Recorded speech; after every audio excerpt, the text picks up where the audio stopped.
Hi, the following podcast is brought to you by Radical Road Brewery, the best craft beer in the heart of Leslieville.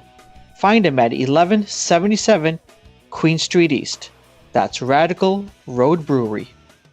My name is Laurie LeBlanc from Bucktouche, New Brunswick, and you're listening to The Music.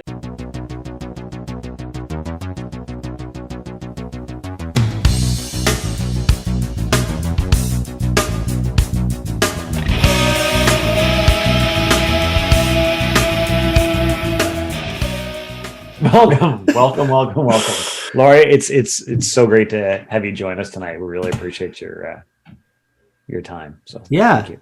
Yeah. Already happy to be here. Thanks for having me. For sure. And listen, congratulations. You've won like a bunch of awards. 17 million awards, I think. Mine is 16,999,000. Well, I've been lucky over the years, and fortunate to do what I love, and we've been different awards like SOCAN, more in Montreal area, and in the what they call the Canadian Francophone Awards are also in the Montreal area, and Music Brunswick Awards and Josie Awards in Tennessee. That was cool. I went there. We couldn't go this year at the Grand Ole Opry, but we went there in 2019. So yeah, lots of good things happening other than just having fun in music. Yep. Awesome. Congratulations on that. Thank you. Thanks. I wanted to get your thoughts on this, if you don't mind. There's been talk in the industry recently about touring musicians and mainly, bands and musicians that, that are, I don't want to sort of put them in a tier, but, not like the Smashing Pumpkins who are touring right now. Or Pearl Jam that, tours every so often, but sort of those touring acts that might fill up a 100, 200, 500 seat place.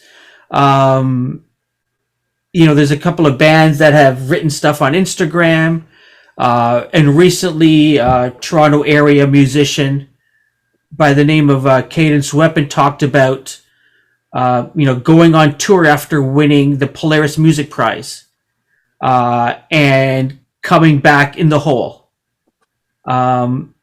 Your thoughts on where touring is going, and I don't know if you have any experiences with some of this. Well, touring was going very well, obviously, before the pandemic. Myself, I tour Eastern Canada, mainly the Atlantic provinces, Quebec, a little bit of Ontario, a little bit of France. When the pandemic hit, everything stopped. Obviously, we're doing singles and so on.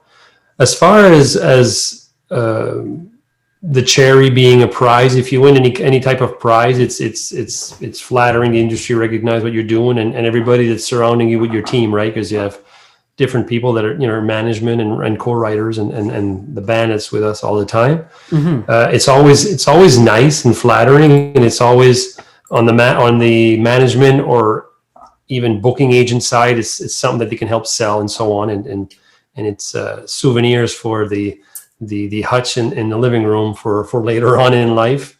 But we're still the pandemic only ended in March, so.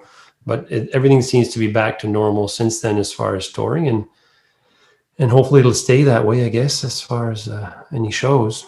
Okay, so things once you get back on tour and some of the recent gigs that you've played, things are going fine with you. You're not sort of seeing this inflation in terms of the costs and whether it makes sense to be on the road anymore. Well, shows that I did this year were a lot from 2020 and 2021.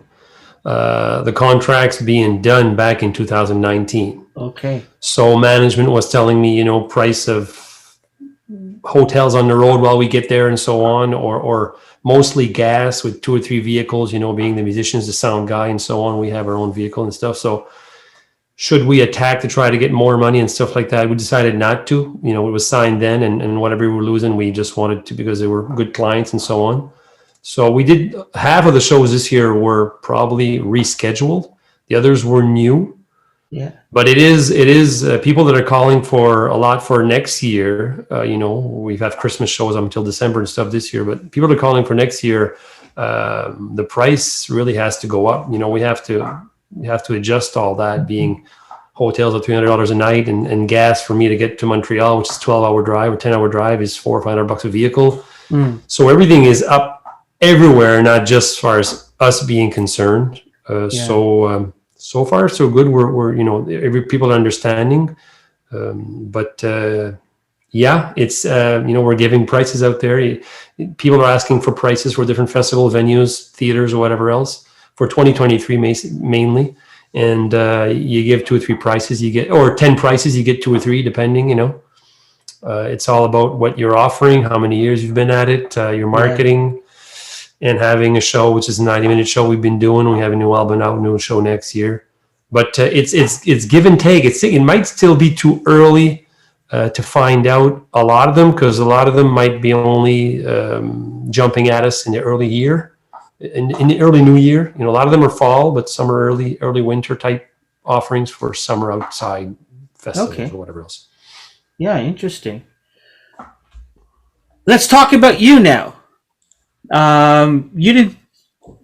You've been at it for a while, but you got started later in life. Like, a lot of people that Gregg and I've been, have spoken to, talk about as a kid, either they're in the choir or, their family is in the music somehow, whether they're teachers or musicians themselves, or it's something that they always knew they were going to do. Your story is a little bit different, I believe. Somewhere I read, correct me if I'm wrong, Laurie, but it read that you were somewhat of a shy person, and weren't prone to singing in public a lot. No, me being always loved to sing when I was young, like a lot of people do, in the shower and stuff. My parents really weren't around too much, and grew up on the country, and then phase of the Kiss and the rock stuff.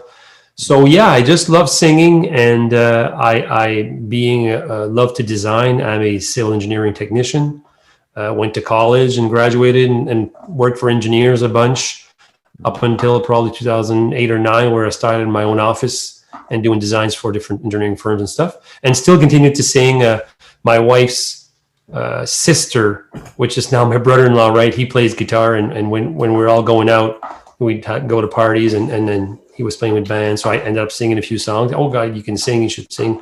So we started a little band like everybody else, a few years, and doing, bars and stuff, and eventually started another band, a French band, with a couple of albums there, in probably from 2000 to 2010. So I started in, mid-20s for me as far as singing in public. First time I sang in public was, mid to late 90s at my sister-in-law's wedding with my brother-in-law, and from there, people heard us and they said, "Hey, we're going to hire you next weekend for our anniversary." And we went there, sang 4 hours, and they gave us $20 each. We were so excited. Money back then, and people are paying me to sing, and from there it went on. We did 2 albums with a French band called Zarico. We're Acadians with our Acadian accent. I grew up listening to 90s country. So and from there I started solo in around 2010. Not to talk an hour about that, but reflecting on the question. But yeah, so from there I just enjoyed singing. And eventually my wife became my full-time manager in 2015 or so. And we have both of our offices at home. I have booking agents and stuff like that, press companies out of Toronto for my English releases, and trackers out of Toronto or Halifax, I should say, and Toronto for distribution and stuff. And Montreal for press for the French stuff, for French radio. And we've been full-time at it for probably since 2015 now. Went through the pandemic, it's been tougher in the pandemic, but... So I was shy. I just love to sing, and I'm still not a guy that looks for attention.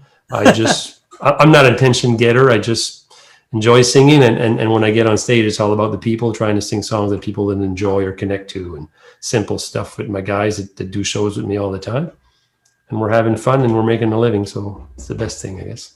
That's great. That's great. It's funny because you actually in what your answer there, you brought up about 3 or 4 points that I have that I want to touch on. But the first one is around sort of you have an interesting mix of sort of the country, like almost Francophone country, but then the Acadian mix to it as well. Growing up in New Brunswick, I think on the East Coast, right? Yep, if I'm not mistaken. Can you talk about sort of the influence that had in the sort of that melding of music that you play today? It's funny because I grew up in the 90s, it's from Alan Jackson to George Strait to Brad Paisley, Zach Brown Band, so on. And also on the Acadian side, we had a very popular Acadian group called 1755, and they sang French country up-tempo music with Acadian accents.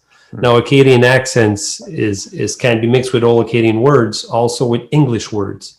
Like I'm going to say back in French. We're going to say different words that are English and mixed in there. So that's our accents. And so that was influenced by the French bands, a popular Quebec band called Les Daraches, the Western band up there for, they sold million album, whatever and stuff. So influence in the French side as far as Acadian, and also influence in the 90s as far as English. So against today, my French stuff would have 90s music with Acadian French accent for my French music. Right. I guess the English stuff would probably be 90s influence too. I'm listening to some of the new stuff too. The pop stuff I can't connect too much to, but it's nice to see evolution and stuff, So that's pretty much what my sound is right now, I would guess. Okay.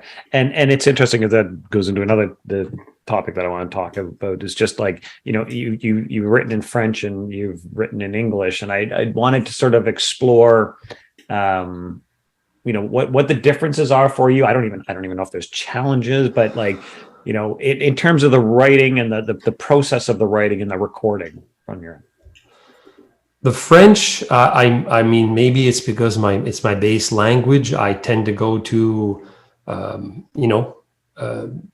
positive up-tempo stuff with a little bit of funniness in there with my accents. It's just, I connect to, I could try to write in completely perfect French language, but that's not the way we talk or our accent is. And that's what I do in French. As far as English, well, again, music would be 90s driven. Having recorded with Jason Berry and the Dean Brody band and stuff, such a great guy, producer, and does all the great Canadian acts. I guess the key to, it's a different world in English. There's great music out there, and the key is to please yourself and please the masses. Although not trying to satisfy radio, you sort of had to try to blend all of that in without affecting what you are as an artist and what you do. So I'm getting spins on certain radios where others are saying I'm not modern enough or whatever, and that's fine. So English side is more development side. We did an album in 2020, When It's Right, and the new Long Weekend has like 2 EPs, French and English. So that's where I am. It's English is more probably original storytelling stuff, 90s music. Again, trying to get 90s music with a today's edge in there. That's where Jason Berry comes in and stuff like that. Thank you. What, Laurie, Gregg, you correct me if I'm wrong, but Laurie, I think you're our first guest who has an Acadian background. What is, if you were to describe the sound, Acadian sound, Acadian music, how would you describe it? Well, I think Acadian country. There's Acadian artists that are pop, that are rock, that are whatever else. Okay. The artists that I would compare myself to, there's other LeBlancs in the area that sing, it's mostly high energy. It could be Cajun based too. It could lots of fiddle, maybe less accordion. Accordion's more on the Louisiana side. It's positive. It's festive. It's all of that. That's what Acadian country, what I do, and a couple of others that are LeBlancs. They call us the Three LeBlancs. So sometimes we do shows together here and there. But cool. All right.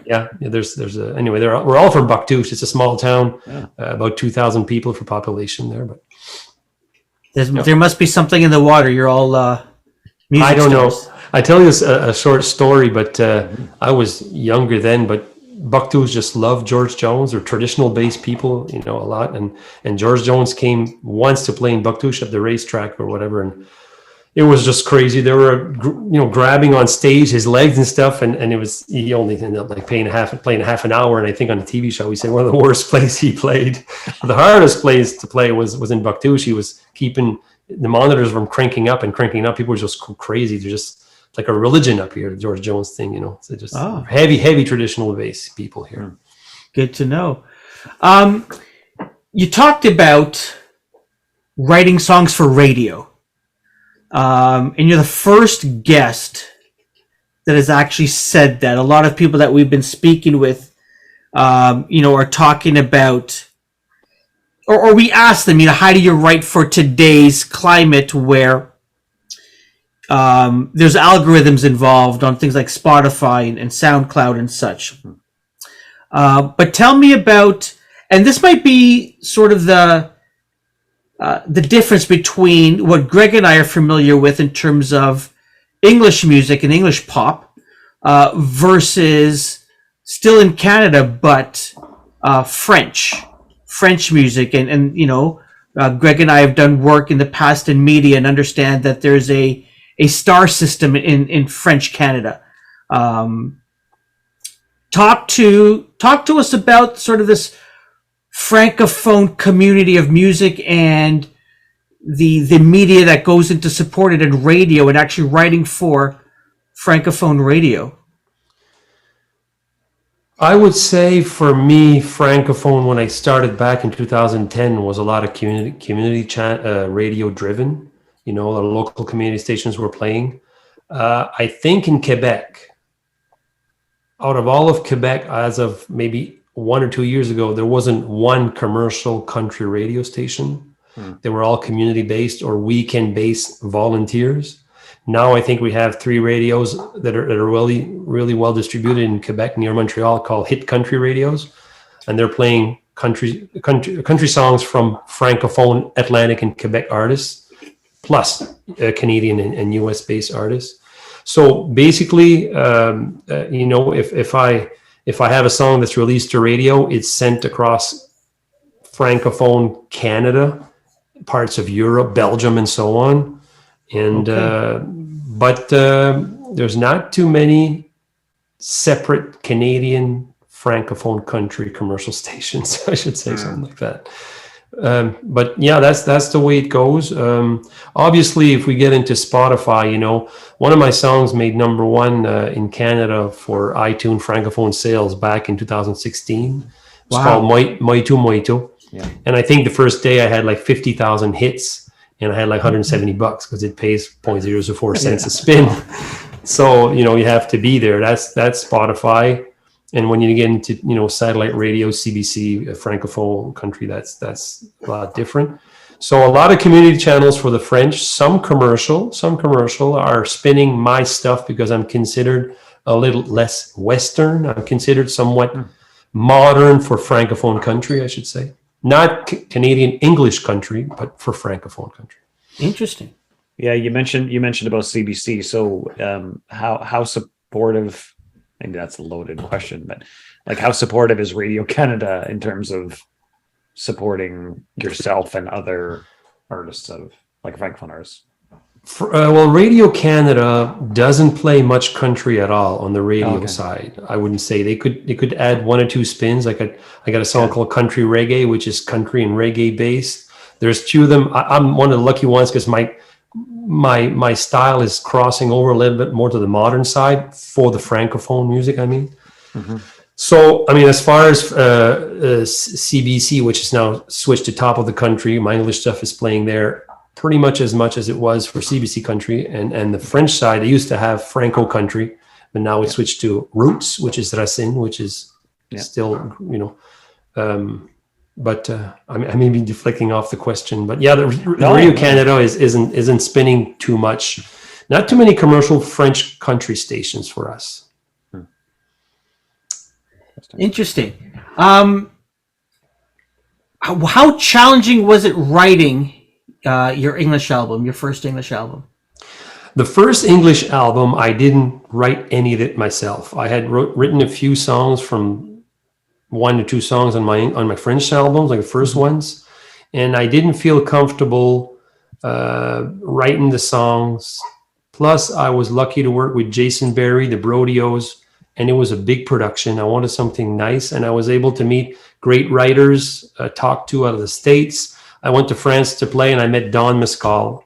Did a show with him up there from Ireland, and he wrote for the Backstreet Boys, Lone Star. Mm. Paul McCartney sings on one of his songs, and Okay. he loved my tone. We did a couple of covers together. He sent me like 20 songs. I took 6 of his songs on the When It's Right album, and other writers out of the States. And I just wrote one song, one song I co-wrote on it. Okay. So that's how the first album went about, I guess, back in But they were 2020. original songs. They weren't covers. You weren't covering anybody. All originals, except Yeah. no, everything was original, correct? Yes. Yeah. So I guess a little bit easier singing in English when it's someone else's, I'm guessing. Didn't have to stress too much about writing the songs yourself. I loved what they did, and it was sort of like my first all original English album. I went to Nashville in 2013 for a cover album and enjoyed that for 2 or 3 weeks up there. Okay. So it was my first all original album, and I was sort of getting into it. And like Jason said, we're going to see how you feel, and the next album will determine what your style is, maybe a little bit more. So it was all great, but the next time around, I wanted to get more involved in writing, to get more of what I wanted to say, and maybe co-write and stuff. So the next album, I co-wrote everything myself on there. On Long Weekend, is just I could get more of what I was trying to say, and maybe melodically get some of what I was wanted to do too. So it just happened to be like that.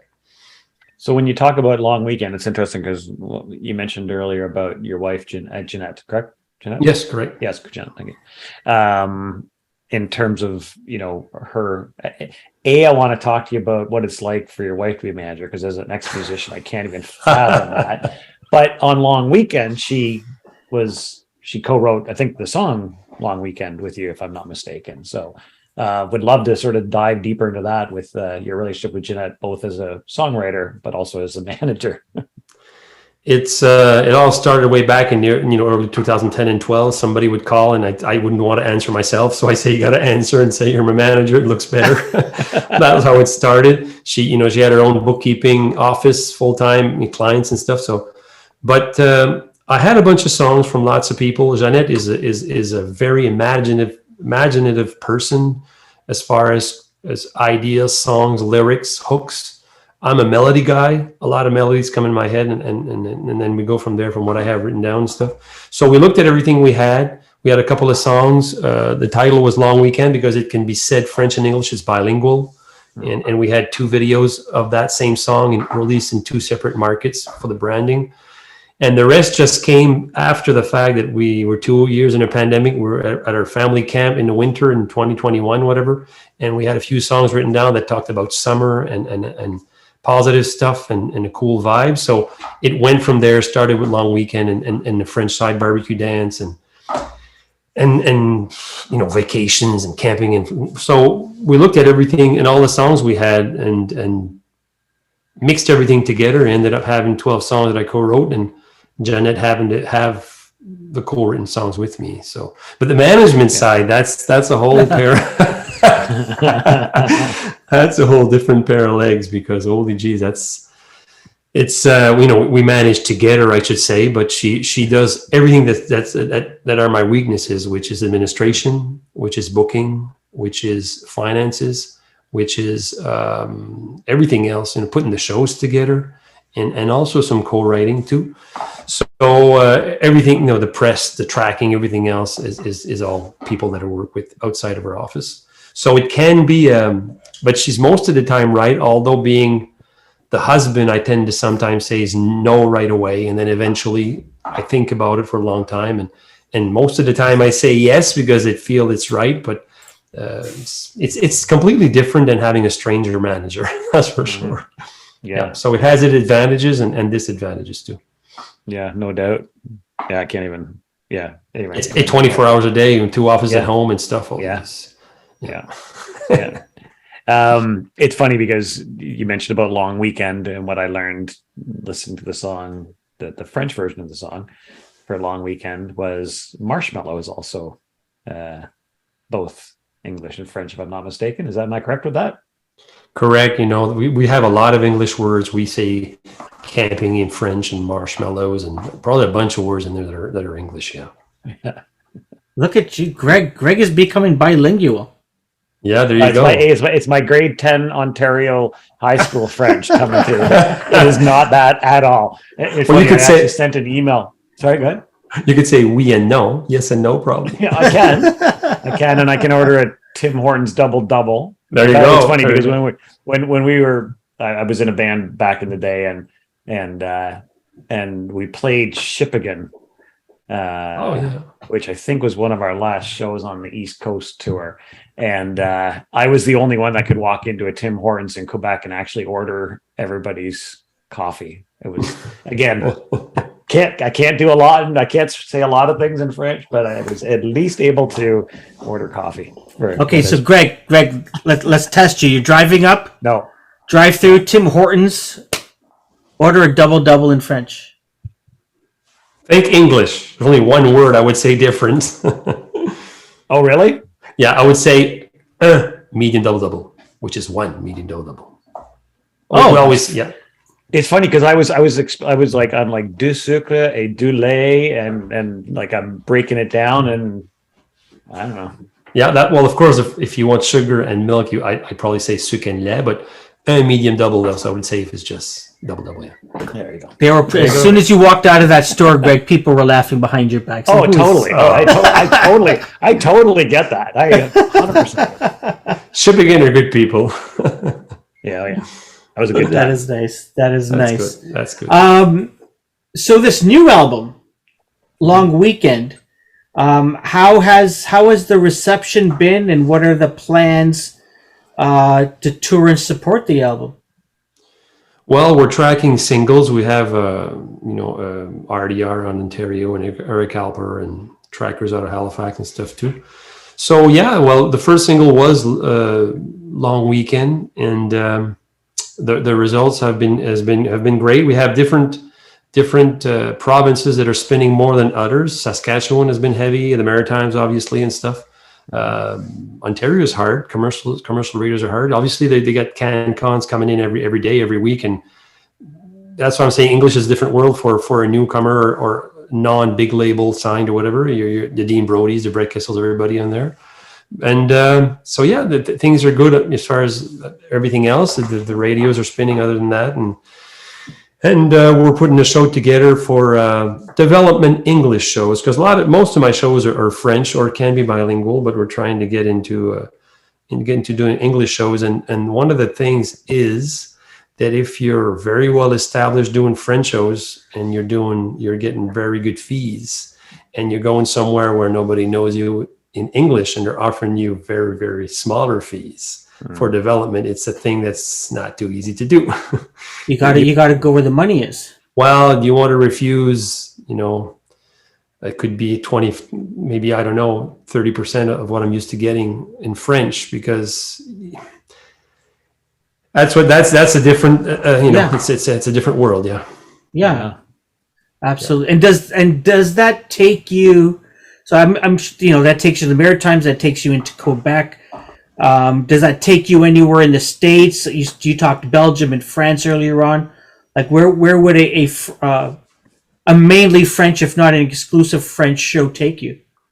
Mainly across the Atlantic provinces. I didn't. Well, one tour I did was like a 16 or 18 show. It brought me into French Newfoundland schools and venues with the band there. Just the one, and anywhere around Digby, Shedigan, Nova Scotia is not too heavy. Across New Brunswick, across Quebec, Ottawa-ish, Gatineau, Eastern Ontario. I got a couple of calls this week. My manager did for Eastern Ontario, Ottawa regions. So up to there, we did some France, and we were back in 2019. We were assigned to do a tour in Switzerland and that area, but that went through. But tell you what, I went to the Canadian Country Francophone Awards in 2019 in Montreal, and Don Mescall came down for a couple of showcases. His manager was there, and we're working on the new English album. And the reason we got the tour in Switzerland was because of the English album.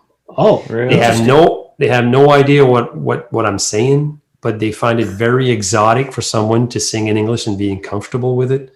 It's it was weird. Wow. That's interesting. Yeah.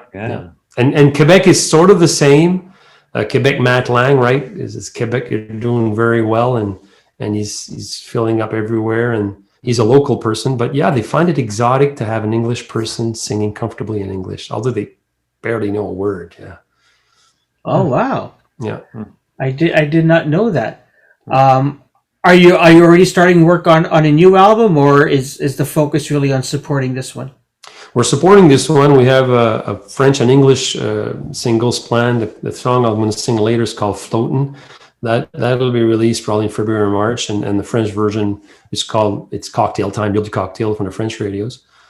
But this will be our last physical album. We didn't know what to do. Actually, physical is way down. We're lots of streaming and royalties for satellites and radio and stuff and shows, but the physical is really down. So it'll be the last physical. Well, after that, we'll either go digital EPs or single only, I think. Okay. Yeah. But we're going to have the new long weekend tour, which is going to kick off all of 2023, maybe parts of 24. So we'll have 3 or 4 singles, and so we'll see how it goes. And our family camp during the wintertime is great to just get uncluttered, because doing music full time and helping out in the business side. I'm doing 75% business and 25% practice, creativity, and so on. So you got to get away of all the emails and everything else happening. So.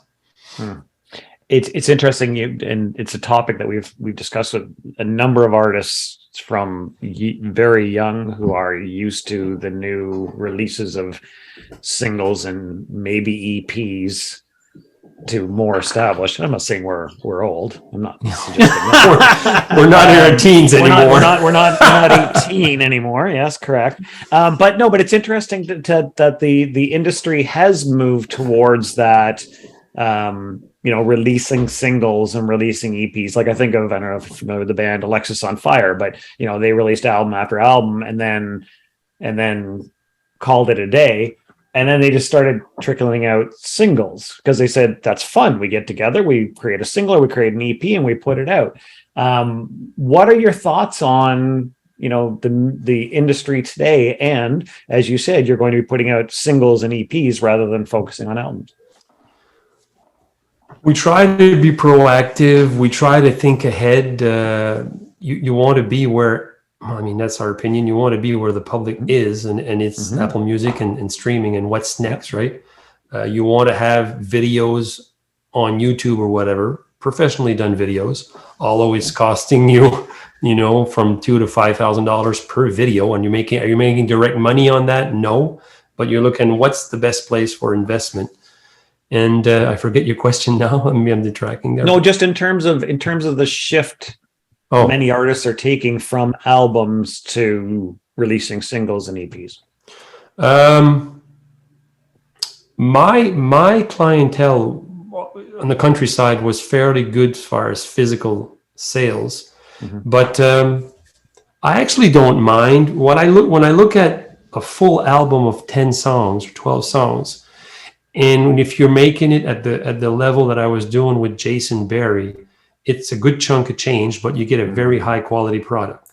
Now, if you're releasing 3, 4, 5 of those songs, and the rest is not being released, but being spun on Spotify or something else that doesn't pay too much, unless satellite picks it up if they're not singles, the other 6 to 8 songs at $2 or $3 grand a piece aren't really doing much if the physical is not selling.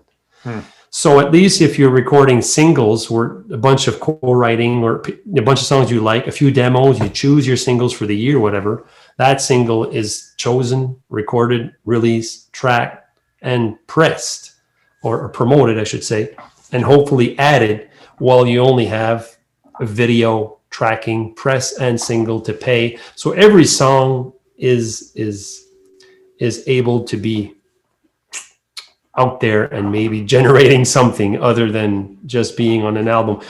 In a physical and a holding world and the jacket and so on, but that's where we're going. I think a lot of people are saying they want to go with singles. There's still albums being released if you have the grants and so on, all that. The albums don't cost you anything, obviously, but it's still not all single release for everybody yet.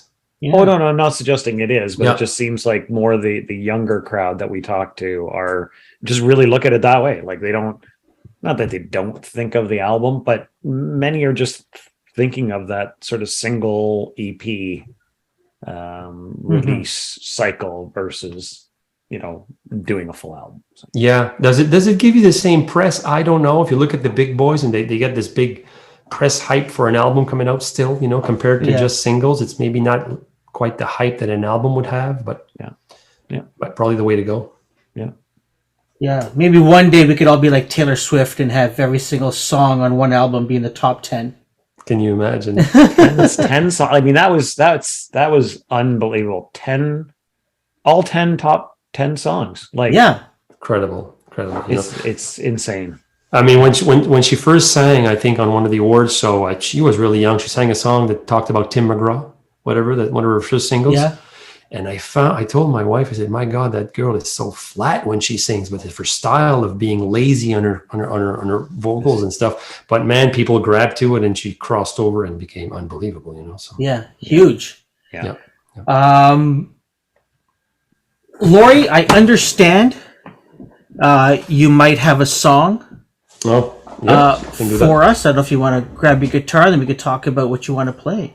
Well, this is a song that it's actually the first song on the English EP in the long weekend, and we liked it a lot, and Jason did a great job on it. It's a story about it has to do with this feel-good summer type long weekend album, obviously, but it's called Floatin', and it's probably going to come out in February or March when people start to go south and stuff. And it's a story about a guy that just goes to the beach and to have some fun with his friends, and he notices, his future wife, or whatever you want to call it, this floating out there on a lounger, and he's just freaking out and talks about all that. So it's just a simple song called Floatin'.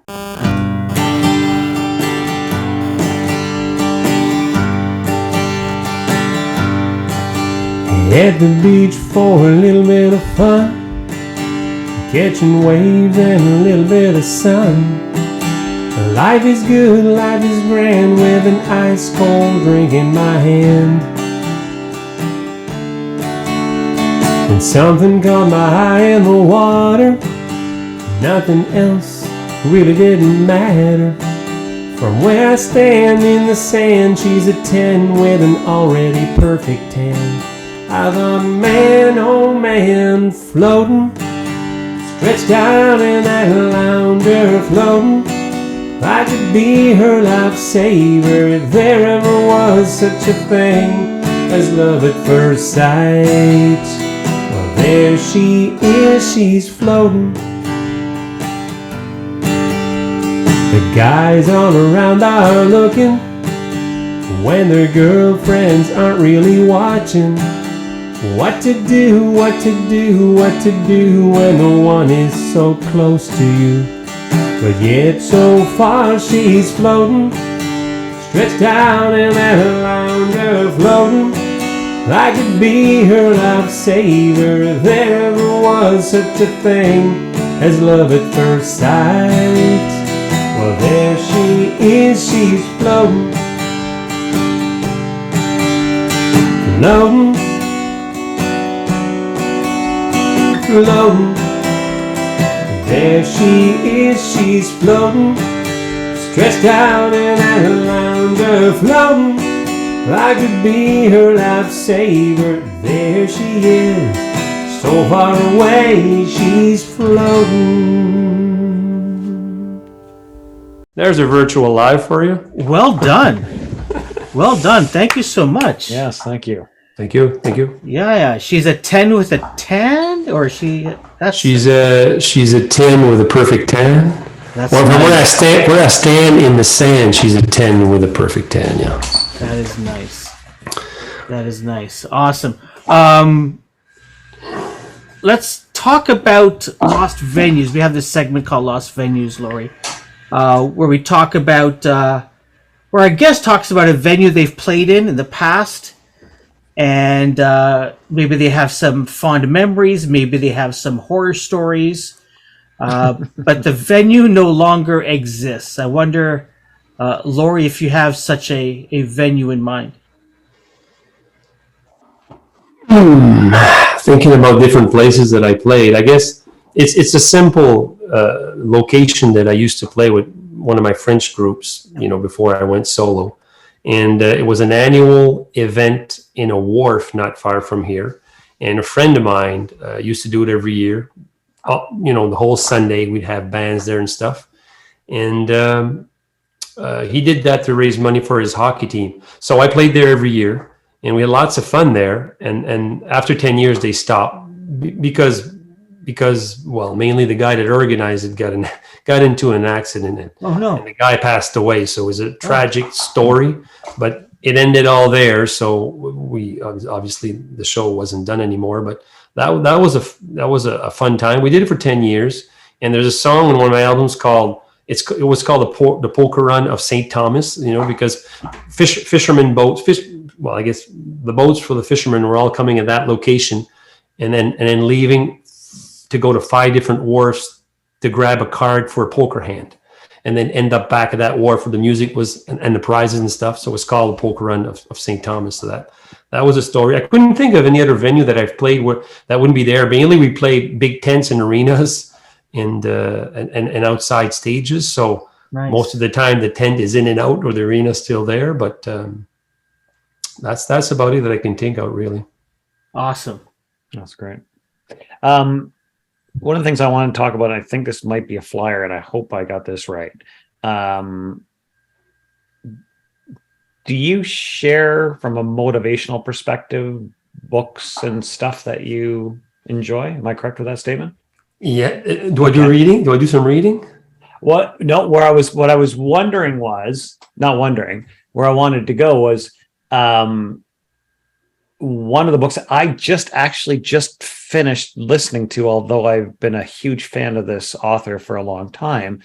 I think one of the books that you're a big fan of is Start With Why. Am I correct with that? Correct. Yes. Yeah. Correct. So I'd love to, and again, we're probably, we probably aren't going off music, but I'd love to get your thoughts on why Start With Why is such an important book with you, because Simon Sinek is just, to me, an amazing mind.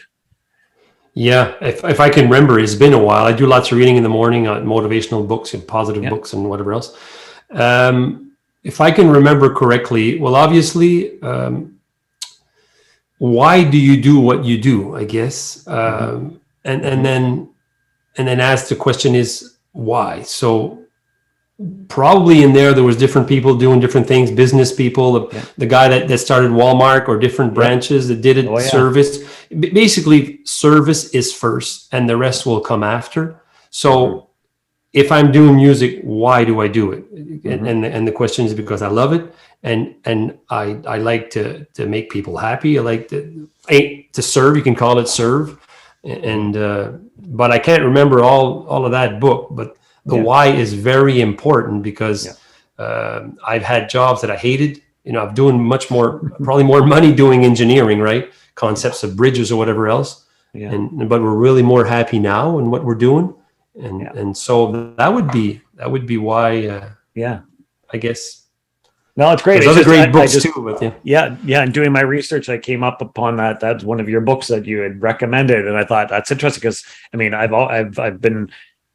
I've watched and listened to the snippets of Start With Why, but this is the first time I really listened to the entire book. And you're right. When he talks about the Walmart family and the fact that when they lost their why, that's where we are today, right? That's where we are with the Walmart greeters. It's not the same company that it was when Walton created it however many years ago. And it's if you don't know your why, nothing else matters. It's like, he's an Android guy, so he doesn't understand why. When I say he, I'm pointing at Karim here, whereas I'm an Apple guy, so I understand why. So, just throwing that in. I'm just well, it's interesting, because after a while of doing what you do, you always have to have a purpose. A drive, and getting up in the morning needs to be fun, where it wasn't when I was to do an engineering for different companies. So after a while, even the most successful people need to have purpose. All the money in the world and whatever attention or whatever you get, it becomes even empty being at the top. So they get into serving or giving to organizations something that, something else that gives them a purpose and a why, a balance, I guess, too. But Absolutely. So one of the last questions we like to ask people as we're wrapping up is what's in your earbuds or ear pods or whatever the cool kids are saying today. Karim always busts me on that whenever I use. What are you listening to today that people should be checking out? Music? Yeah. I listen a lot to the new stuff to get inspired to think outside the box from what I'm doing, to try to evolve. If you don't evolve or if you don't question yourself, you're going backwards. So basically, I listen to the local new country station. Sometimes I dip into the 90s. I should say after a while of listening to the 90s, I want to go back to trying to, evolve. I always say to people, if I was a painter, I'd have 10 different paintings, but you could see all of myself in somewhere in there, in one of the paintings. So, and so my songs, you could see something in there that's me, but hopefully I can grab stuff from what's happening now. And if there's 10 sheeps out there and there's one purple sheep, I want to be the purple sheep, obviously. Perfect. Nice. Perfect. Laurie, thank you so much for joining us. This has been a pleasure. Thank you for that song. Looking forward to it coming out and having it play, maybe driving south or going south somewhere where it's nice and warm on a beach. Your new album, double EP, is Long Weekend. Check it out wherever you buy your music, wherever you stream your music. Laurie, this has been fun. Thank you so much. Thank you, Gregg and Karim. It's been a pleasure, a great chat, and finally get to meet you guys was fun. Thanks. Awesome. Thank you. Take care. Thank you. Take care. Okay, bye-bye.